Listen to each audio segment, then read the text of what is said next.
Hi friends, welcome to my channel. Aase ಸೀರಿಯಲ್ನ ಇವತ್ತಿನ ಸಂಚಿಕೆಯನ್ನು ನಾವೀಗ ನೋಡೋಣ. ಮನೆಯಲ್ಲಿ ಕನಕನ ನೋಡೋದಕ್ಕೆ ಸಂಬಂಧರು ಬಂದಿರ್ತಾರೆ.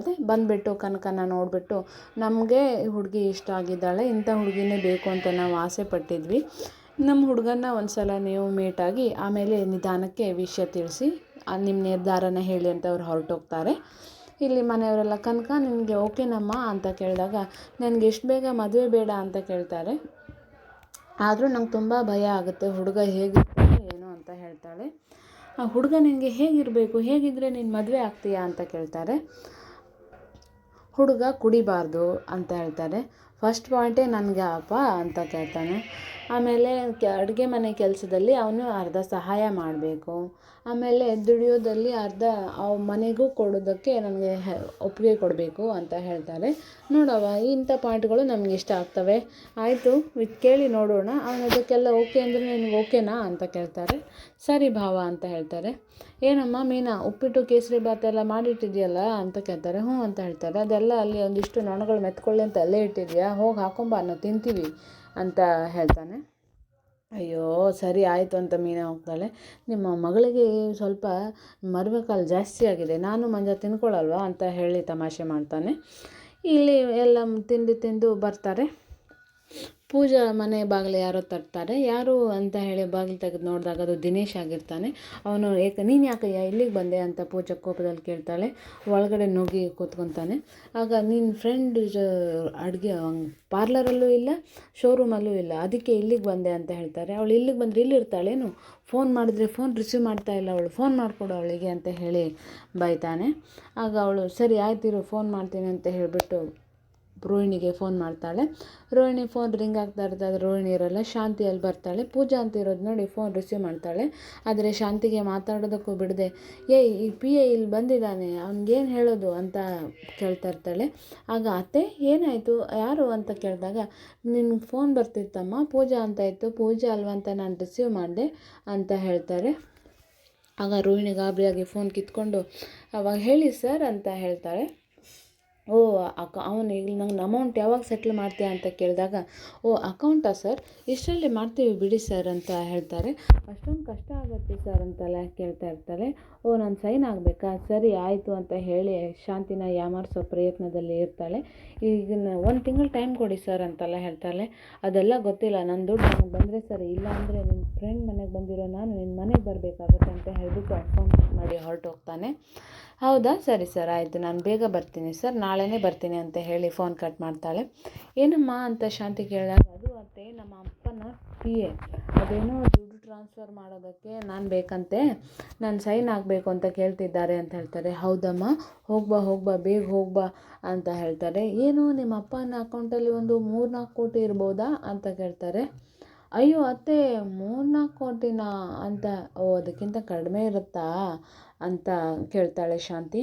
ಇಲ್ಲ ಅತ್ತೆ 300-400 ಕೋಟಿ ಆದರೂ ಇರುತ್ತೆ ಅಂತ ಹೇಳಿದಾಗ ಶಾಂತಿ ಗಾಬರಿಯಾಗಿ ಅಲ್ಲಿಂದ ಹೊರಟೋಗ್ಬಿಡ್ತಾಳೆ.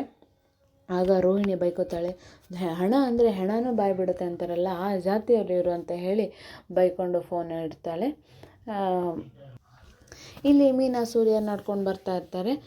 ಅಲ್ಲ ನಿಮ್ಮ ತಂಗಿ ಇಷ್ಟೆಲ್ಲ ಕಂಡೀಷನ್ ಹಾಕಿದಾರಲ್ಲ, ಅದಕ್ಕೆಲ್ಲ ಒಪ್ಕೊಳ್ತಾರೇನೆ ಅವರು ಅಂತ ಹೇಳ್ತಾರೆ. ನೋಡೋಣ, ಕೇಳೋಣ, ಮೀಟ್ ಮಾಡೋಣ, ಒಪ್ಕೊಂಡ್ರೆ ನೋಡೋಣ ಅಂತ ಹೇಳ್ತಾರೆ. ಸರಿ ನಿನಗೇನೂ ಆಸೆ ಇರಲಿಲ್ವಾ ಮದುವೆಗಿಂತ ಮುಂಚೆ ನನ್ನ ಗಂಡ ಹಾಗೆ ಇರಬೇಕು ಹೀಗೆ ಇರಬೇಕಂತ ಅಂತ ಹೇಳ್ತಾರೆ. ಆಗ ನನ್ನ ಗಂಡ ಡಾಕ್ಟ್ರು ಇಂಜಿನಿಯರು ಆಗಬೇಕು ಅಂದ್ಕೊಂಡಿದ್ದೆ ಅಂತಾಳೆ. ಆಗ ಸೂರ್ಯ ಕಣ್ಬಿಟ್ಟು ನೋಡ್ತಾನೆ. ರೀ ಯಾಕ್ರೆ ಇಷ್ಟೊಂದು ಗುರಾಯಿಸ್ತಾ ಇದ್ದೀರಾ ಅಂತಾರೆ. ಏನಿಲ್ಲ ಹೇಳು ಅಂತ ಹೇಳ್ತಾರೆ. ಆಮೇಲೆ ನನ್ನ ಗಂಡ ಕುಡಿಬಾರ್ದು ಅಂತ ಅಂದ್ಕೊಂಡಿದ್ದೆ ಅಂತ ಹೇಳ್ತಾರೆ. ಎಲ್ಲಿ ಹೋದರೂ ಇಲ್ಲಿಗೆ ಬರ್ತಿರಲ್ಲಮ್ಮ ಅಕ್ಕ ತಂಗಿ ಅಂತ ಹೇಳ್ತಾರೆ. ಸರಿ ಆಯ್ತು ಮುಂದುವರ್ಸು ಅಂತ ಹೇಳ್ತಾರೆ. ನಮ್ಮ ಅಪ್ಪನ ಥರ ಇರಬೇಕು ಅಂತ ಹೇಳ್ತಾರೆ. ಹಾಗಾದ್ರೆ ಈಗೇನು ನಾನು ಆ ಕಡೆ ಈ ಕಡೆ ಕ್ರಾಪ್ ತೆಗೆದು ನೈಸ್ ರೋಡ್ ಥರ ಮಾಡ್ಕೋಬೇಕಾ ಅಂತ ಹೇಳ್ತಾರೆ. ರೀ ನಮ್ಮ ಅಪ್ಪನ ಥರ ಒಳ್ಳೆಯವರಾಗಿರಬೇಕು, ಶಾಂತ ಸ್ವಭಾವ ಮತ್ತು ತಾಳ್ಮೆ ಇರಬೇಕು ಅಂತ ಹೇಳಿದ್ದು, ನಿಮಗೇನು ತಾಳ್ಮೆನೇ ಇಲ್ಲ ಅಂತ ಹೇಳ್ತಾರೆ.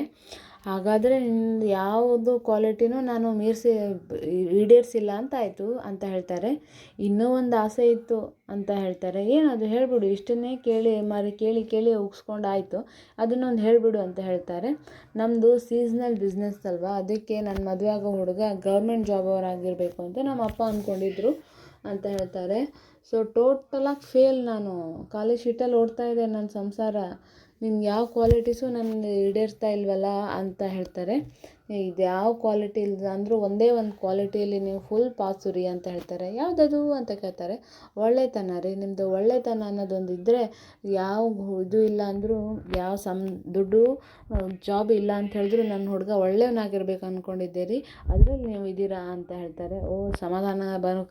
ಸಮಾಧಾನಕರ ಬಹುಮಾನ ಅಂತ ಹೇಳಿ ಸೂರ್ಯ ಸಮಾಧಾನ ಮಾಡ್ಕೋತಾನೆ. ಸರಿ, ನೀನು ಕಾಫಿ ಏನು ಕುಡಿಬೇಕಂದೆ ಅಲ್ವಾ, ಇಲ್ಲಿ ಚೆನ್ನಾಗಿ ಕಾಫಿ ಸಿಗುತ್ತೆ ಬಾ ಅಂತ ಹೇಳಿಬಿಟ್ಟು ಅವಳನ್ನು ಕರ್ಕೊಂಡು ಹೋಗ್ತಾನೆ. ನೀನು ಇಲ್ಲೇ ಕೂತ್ಕೊಂಡು ನಾನು ಕಾಫಿ ತರ್ತೀನಿ ಅಂತ ಹೇಳಿ ಕಾಫಿ ತೊಗೊಂಬಂದು ಕೊಡ್ತಾನೆ. ಈಗ ಏನು ಮಾಡೋದು ಅಂತ ಕೇಳಿದಾಗ, ನಾವು ಹೋಗಿ ಹುಡುಗನ ಜೊತೆ ಮಾತಾಡೋಣ, ಅವ್ರು ನಮ್ಮ ಕಂಡೀಷನ್ ಎಲ್ಲ ಹೇಳೋಣ, ಅವ್ರು ಇಷ್ಟಪಟ್ಟರೆ ಅವ್ರಿಗೆ ಓಕೆ ಅಂದರೆ ಮುಂದೆ ಮಾತುಕತೆ ಮಾಡೋಣ ಅಂತ ಹೇಳ್ತಾರೆ. ಹೋಗೋಣ, ಬಟ್ ಈಗಲೇ ಹೋಗುವಂಥ ಒಂದೇ ಕಾಲ ನಿಂತ್ಕೋಬಾರ್ದು, ನನಗೆ ರೆಡಿ ಆಗೋದಕ್ಕೆ ಟೈಮ್ ಕೊಡಬೇಕು ಆಯಿತಾ ಅಂತ ಹೇಳ್ತಾಳೆ. ಏನು, ಅವನು ನಿನ್ನನ್ನೇ ಸೆಲೆಕ್ಟ್ ಮಾಡ್ಕೊಂಡ್ರೆ ನಾನೇನು ಮಾಡಲಿ ಆಮೇಲೆ ಅಂತ ಹೇಳ್ತಾರೆ. ರೀ ಹಾಗೆಲ್ಲ ಆಗಲ್ಲ, ಹಾಗಂತ ನಾನು ಹೀಗೆ ಬಂದುಬಿಡೋಕ್ಕಾಗುತ್ತಾ ಅಂತ ಹೇಳ್ತಾಳೆ. ಸರಿ ಆಯಿತು, ಕೊಡ್ತೀನಿ ಟೈಮ್, ಬಾ ಅಂತ ಹೇಳಿ ಕರ್ಕೊಂಡು ಹೋಗ್ತಾನೆ. ಹಾಗೆ 2 ಸ್ವೀಟ್ ಕೊಟ್ಬಿಡಪ್ಪ, ನಾವು ದಾರಿ ಮುದ್ದೆ ಹೋಗ್ತಾ ತಿನ್ಕೊಂಡು ಹೋಗ್ತೀವಿ ಅಂತ ಸೂರ್ಯ ತೊಗೊಂಡು ಕಾಸು ಕೊಟ್ಟು ಹೋಗ್ತಾನೆ. ಇಲ್ಲಿ ರೋಹಿಣಿ ಏನು ಮಾಡೋದಪ್ಪ ಈ ದಿನೇಶನ ಕಾಟಕ್ಕೆ ಅಂತ ಹೇಳಿಬಿಟ್ಟು ಕಾಗೆ ಮಂಜು ಹತ್ರ ಹೋಗ್ತಾರೆ. ಏನೋ ವೀಡಿಯೋ ತಂದ್ರ ಅಂತ ಹೇಳ್ತಾರೆ. ಇಲ್ಲ, ವೀಡಿಯೋ ತರೋದಕ್ಕೆ ಸ್ವಲ್ಪ ಕಷ್ಟ ಆಗ್ತಿದೆ ಅಂತ ಹೇಳ್ತಾರೆ. ಒಂದೇ ಮನೇಲಿದ್ದೀರಾ, ಒಂದು ಸಣ್ಣ ವೀಡಿಯೋ ತರೋಕ್ಕಾಗಲ್ವಾ ನಿಮಗೆ ಅಂತ ಹೇಳ್ತಾನೆ. ಅದನ್ನು ತರ್ತೀನಿ, ನಾನು 2 ದಿನ ಟೈಮ್ ಕೊಡಿ, ಆ ದಿನೇಶ ನಂಗೆ ತುಂಬ ಕಾಟ ಕೊಡ್ತಾಯಿದ್ದಾನೆ, ಅವನಿಗೆ ಏನಾದರೂ ಒಂದು ಮಾಡಿ ಅಂತ ಹೇಳ್ತಾರೆ. ನಾವು ಏನಾದರೂ ಒಂದು ಮಾಡ್ತೀನಿ, ಮೊದಲು ವೀಡಿಯೋ ತಂದುಕೊಡಿ, ಪುಕ್ಸಟ್ಟೆ ನಾನು ಏನೂ ಕೆಲಸ ಮಾಡೋನಲ್ಲ ನೋಡಿ, ಅದು ಲಾಸ್ಟ್ ಟೈಮು ಅವನನ್ನು ಪೊಲೀಸ್ ಸ್ಟೇಷನ್ಗೆ ಹಾಕ್ಸಿಲ್ವಾ, ಹಾಗೆ ಈ ಸಲನೂ ಮಾಡ್ತೀನಿ ಅಂತ ಹೇಳ್ತಾರೆ. ಪೊಲೀಸ್ಗೆ ನೀನು ಹಿಡ್ಕೊಟ್ಟಿದ್ದ, ನಮಗೆಲ್ಲ ವಿಷಯ ಗೊತ್ತಾಯಿತು, ಸೂರ್ಯ ಎಲ್ಲ ಹೇಳಿದ್ದಾನೆ, ಸೂರ್ಯ ತಾನೇ ಒಳಗಾಕಿದ್ದು ಅಂತ ಹೇಳ್ತಾರೆ. ನಾನು ಅವ್ರನ್ನ ಚೇಸ್ ಮಾಡ್ಕೊಂಡು ಹೋಗ್ತಾ ಇದ್ವಿ, ಅವನೇನೋ ಅಡ್ಡ ಬಂದ, ಅವರು ಗಲಾಟೆಯಾಗಿ ಅವ್ನು ಹಿಡ್ಕೊಟ್ಟ ಅಷ್ಟೇ. ಈ ಸಲ ಮಾಡ್ತೀನಿ, ನೀವು ಮೊದಲು ವೀಡಿಯೋ ತಂದುಕೊಡಿ, ನಮಗೆ ಗೊತ್ತು ಅವನಿಗೆ ಏನು ಮಾಡಬೇಕು ಅಂತ. ಎಲ್ಲೋ ಇರೋ ದಿನೇಶನ ಹುಡ್ಕೊಂಬರ್ಬೇಕು ಅಂದರೆ ಕಷ್ಟ ಆಗಲ್ವ, ಹಾಗೆ ನೀವು ಆ ಮೊಬೈಲ್ ವೀಡಿಯೋ ತಂದುಕೊಟ್ರೆ ಮಾಡ್ತೀವಪ್ಪ ಅಂತ ಅವನು ಹೇಳ್ತಾನೆ. ಸರಿ ಆಯಿತು, ತಂದುಕೊಡ್ತೀನಿ, ಹೇಗಾದರೂ ಮಾಡಿ ಅಂತ ಹೇಳಿಬಿಟ್ಟು ರೋಹಿಣಿ ಹೋಗ್ತಾಳೆ. ಇಲ್ಲಿ ಮೀನಾ ಸೂರ್ಯ ಕನಕಾಗಿ ನೋಡಿರೋ ಹುಡುಗನ ನೋಡೋದಕ್ಕೆ ಬರ್ತಾರೆ. ಆಗ ಇಲ್ಲಿ ಹೆಂಗಪ್ಪ ಹುಡ್ಕೋದು ಅವನನ್ನು ಅಂತ ಹೇಳಿ ಯೋಚನೆ ಮಾಡ್ತಾ ಇರ್ತಾರೆ. ಆಗ ಅದೇ ಹುಡುಗ ಬಂದು, ನೀವೇನಾ ಸೂರ್ಯ ಮೀನಾ ಅಂತ ಹೇಳಿಬಿಟ್ಟು ಅವನು ಪರಿಚಯ ಮಾಡ್ಕೋತಾನೆ. ಪರಿಚಯ ಮಾಡಿಕೊಂಡು, ವೇಟರ್ ನನಗೊಂದು ಜ್ಯೂಸು ಪೊಮೊಗ್ರಾನೇಟ್ ಜ್ಯೂಸು ಶುಗರ್ಲೆಸ್ಸು ಅಂತ ಹೇಳ್ತಾನೆ. ಆಗ ಸೂರ್ಯ, ನಮಗೆ 2 ಕಾಫಿ ಫುಲ್ ಶುಗರ್ ಇರೋದು ಅಂತ ಹೇಳ್ತಾನೆ. ಏನು, ನೀವು ಫುಲ್ ಶುಗರ್ ತಿಂತೀರಾ ಅಂತ ಕೇಳ್ತಾರೆ. ಹ್ಞೂನಪ್ಪ ಅಂತ ಹೇಳ್ತಾರೆ. ನನಗೆ ಶುಗರ್ ತಿನ್ನೋರು ಕಂಡ್ರೇ ಆಗಲ್ಲ. ನನಗೆ ನೋಡಿ, ನನ್ನ ಮದುವೆ ಕಂಡೀಷನ್ ಹೇಳಿಬಿಡ್ತೀನಿ, ಅವಳು ಶುಗರ್ ತಿನ್ನಬಾರ್ದು, ನನ್ನ ಥರನೇ ಶುಗರ್ಲೆಸ್ ಇರಬೇಕು. ಅದಾದಮೇಲೆ ಫಿಲಮ್ಗೆ ಹೋಗೋಣ, ಅದಕ್ಕೆ ಹೋಗೋಣ ಅಂತ ಹೇಳಿ ನನ್ನನ್ನು ಕರಿಬಾರ್ದು. ಆಮೇಲೆ ನನ್ನ ಸಂಬಳನ ನನ್ನ ಅಪ್ಪ ಅಮ್ಮಂಗೆ ಕೊಟ್ಟಿಲ್ಲ, ಇವಳು ಕೂಡ ಕೇಳಬಾರ್ದು. ಇದೆಲ್ಲ ಕಂಡೀಷನ್ಗೆ ಓಕೆ ಆದರೆ ನನಗೂ ಓಕೆ, ಇಲ್ಲಾಂದರೆ ಹುಡುಗಿ ನೋಡೋದೇ ಬೇಡಪ್ಪ ಅಂತ ಹೇಳ್ತಾರೆ. ಆಗ ಸೂರ್ಯ ಹೇಳ್ತಾನೆ, ನಾವಷ್ಟೇ ಶುಗರ್ ತಿನ್ನೋದು, ನಮ್ಮ ಹುಡುಗಿ ಶುಗರ್ ತಿನ್ನೋದೇ ಇಲ್ಲ, ಇನ್ನು ಫಿಲಮ್ ಅಂತೂ ಕೇಳೋದೇ ಬೇಡ ಅಂತ ಹೇಳ್ತಾರೆ. ಆಗ ಸರಿ ಆಯಿತು, ಮುಂದೆ ನೀವು ನಿರ್ಧಾರ ತಿಳಿಸಿ ಅಂತ ಹೇಳಿಬಿಟ್ಟು ಆ ಹುಡುಗ ಹೇಳ್ತಾನೆ. ನನ್ನ ಜ್ಯೂಸ್ ಬಿಲ್ನ ನಾನು ಎಷ್ಟಾಯ್ತಪ್ಪ ಅಂತ ಹೇಳಿಬಿಟ್ಟು ವೇಟರ್ನ ಕೇಳಿದಾಗ, 50 ರೂಪಾಯಿ ಆಯಿತು ಸರ್ ಅಂತ ಹೇಳ್ತಾನೆ. ನನ್ನ ಜ್ಯೂಸ್ ಬಿಲ್ನ ನಾನು ಕೊಡ್ತೀನಿ, ನಿಮ್ಮ ಟೀ ಬಿಲ್ನ ನೀವೇ ಕೊಟ್ಬಿಡಿ, ಯಾಕಂದರೆ ನಾವಿನ್ನೂ ಸಂಬಂಧಿಕರಾಗಿಲ್ವಲ್ಲ ಅಂತ ಹೇಳಿ ಹೋಗ್ತಾನೆ. ಇವನೇನಪ್ಪ ಹಿಂಗಿದ್ದಾನೆ, ಸರಿ ಸರ್ ಸರಿ, ಈಗ ಈ ಥರ ಇದ್ರೇ ಚಂದ ಅಂತ ಹೇಳಿಬಿಟ್ಟು ಸೂರ್ಯ, ಸರಿ ಸರ್ ನೀವು ಹೊರಡಿ, ನಾವು ಕೊಟ್ಟು ಹೋಗ್ತೀವಿ ಅಂತ ಹೇಳಿಬಿಟ್ಟು ಹೇಳ್ತಾರೆ. ಆ ಹುಡುಗ ಅಲ್ಲಿಂದ ಹೋಗ್ತಾನೆ. ಇವನೇನೆ ಹಿಂಗೆ ಆಡ್ತಾ ಇದ್ದಾನೆ, ಇವನು ನಮ್ಮ ಕನಕ ಹಾಕಿರೋ ಕಂಡೀಷನ್ಗೆಲ್ಲ ಒಪ್ಕೋತಾನ. ಅದಾದಮೇಲೆ ಇನ್ನೂ ಎಷ್ಟೆಷ್ಟು ಸುಳ್ಳು ಹೇಳಬೇಕೆ, 1000 ಮದುವೆ ಮಾಡಿ ಸುಳ್ಳು ಹೇಳಬೇಕು ಅಂತಾರೆ. ನಾವೀಗ 3 ಹೇಳಿದ್ದೀವಿ, ಇನ್ನೂ ಎಷ್ಟು ಹೇಳಬೇಕಾಗುತ್ತೆ, ನಡಿ ಏನಾಗುತ್ತೆ ಅಂತ ಹೇಳಿ ನಾವು ಕಾದು ನೋಡೋಣ ಅಂತ ಹೇಳಿಬಿಟ್ಟು ಕನಕಂಗೆ ಹೋಗಿ ಹೇಳೋಣ, ಕನಕ ಏನು ಹೇಳ್ತಾಳೆ ನೋಡಿಕೊಂಡು ವಿಷಯ ತಿಳಿಸೋಣ ಅಂತ ಹೇಳ್ತಾರೆ. ಸರಿ ಅಂತ ಹೇಳ್ಬಿಟ್ಟು ಅವರಲ್ಲಿಂದ ಹೊರಟೋಗ್ತಾರೆ. ಇಲ್ಲಿ ಮನೋಜ ರೋಹಿಣಿ ಅವರ ಬ್ರದರು ಪಾರ್ಕ್ ಫ್ರೆಂಡ್ ಜೊತೆ ಮಾತಾಡ್ತಾ ನಿಂತಿರ್ತಾರೆ. ನಾನೊಂದು ಒಳ್ಳೆ ಬಿಸ್ನೆಸ್ ತಂದಿದ್ದೀನಿ, ಅವ್ರು ಫಾರಿನವರು, ಅವ್ರು ಇಲ್ಲಿ ಕಂಪ್ನಿ ತೆಗಿತಾ ಇದ್ದಾರೆ, ಅವರೆಲ್ಲ ಶೋರೂಮ್ ಐಟಮ್ ನಿಮ್ಮದೇ ಶೋರೂಮಿಂದ ತೊಗೊಂಡು ಹೋಗೋ ಥರ ನಾನು ಮಾತಾಡಿದ್ದೀನಿ ಅಂತ ಹೇಳ್ತಾರೆ. ಹೌದಾ ಬ್ರೋ, ಥ್ಯಾಂಕ್ ಯು, ಅದಕ್ಕೊಂದು ಸ್ವಲ್ಪ ಕಂಡೀಷನ್ಸ್ ಇದೆ ಅಂತೆಲ್ಲ ಹೇಳಿಬಿಟ್ಟು ಅವನು ಹೋಗ್ತಾನೆ.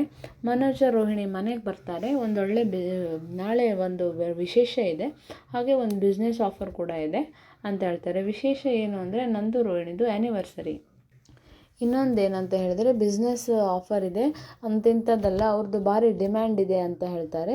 ಇಲ್ಲಿ ರೋಹಿಣಿ ಇವ್ರ ಅಕ್ಕ ತಂಗಿಯರನ್ನ ಕರ್ಕೊಂಡು ಹೋಗ್ತಾಳೆ ಹೇಳೋದಕ್ಕೆ. ಇಲ್ಲಿ ಮನೋಜ ಕೂಡ ಅವರ ಅಣ್ಣ ತಮ್ಮನ್ನ ಕರ್ಕೊಂಡು ಹೋಗ್ತಾನೆ. ಹೋಗ್ಬಿಟ್ಟು ಇಬ್ಬರು ಮಾತಾಡ್ತಾ ಇರ್ತಾರೆ. ಅಲ್ಲಿ ಹೋಗ್ಬಿಟ್ಟು ನಾವು ಅವರಿಗೆ ಹೀಗೆ ಸುಳ್ಳು ಹೇಳ್ಬಿಟ್ಟಿದ್ದೀವಿ.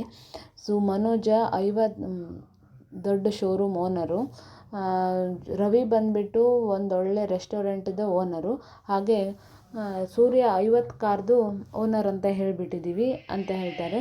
ಹಾಗಾದರೆ ನಾವೀಗೇನು ಸುಳ್ಳು ಹೇಳಬೇಕಾ ಅಂತ ಶ್ರುತಿ ಶಾಕ್ ಆಗಿದ್ದಾಳೆ. ಮನೋಜ ಹೇಳ್ತಾ ಇರೋ ಸುಳ್ಳಿಂದ ಮನೆಯವ್ರಿಗೆಲ್ಲ ಎಡವಟ್ಟು ತಂದಿಡ್ತಾನ ಅನ್ನೋದೇ ಪ್ರಶ್ನೆ ಆಗಿಬಿಟ್ಟಿದೆ. ಏನಾಗುತ್ತೆ ಅಂತ ಹೇಳಿ ನಾವು ಮುಂದೆ ಕಾದು ನೋಡೋಣ. ಇವತ್ತಿನ ಈ ಸಂಚಿಕೆ ನಿಮಗೆ ಇಷ್ಟ ಆದರೆ ಲೈಕ್ ಮಾಡಿ, ಶೇರ್ ಮಾಡಿ, ಸಬ್ಸ್ಕ್ರೈಬ್ ಮಾಡಿ. Thank you.